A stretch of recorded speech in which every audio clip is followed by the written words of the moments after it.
নমস্কার দর্শক। কাঠামোগত ব্যর্থতার কারণে একটি পরীক্ষা চলাকালীন তিয়ানলং-3 চীনের গঙ্গি শহরের একটি পাহাড়ি এলাকায় রকেটটি ক্র্যাশ হয়। গঙ্গি শহরের বাসিন্দারা চীনা সোশ্যাল মিডিয়ায় ঘটনাটির ফুটেজ পোস্ট করে। রকেটটি ক্র্যাশ হওয়ার ফলে একটি বিশাল বিস্ফোরণ ঘটে। প্রাথমিক তদন্তে কোনো হতাহতের খবর পাওয়া যায়নি।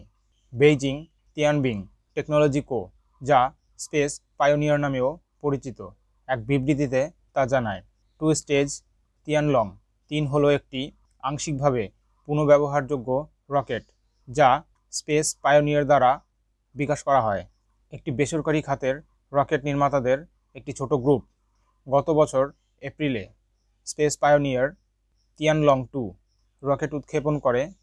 মহাকাশে লিকুইড প্রোপেলেন্ট রকেট পাঠানোর জন্য প্রথম বেসরকারি চীনা সংস্থা হয়ে ওঠে। স্পেস পায়োনিয়ার সাধারণত পুনঃব্যবহারযোগ্য রকেট তৈরিতে লক্ষ্য রাখে।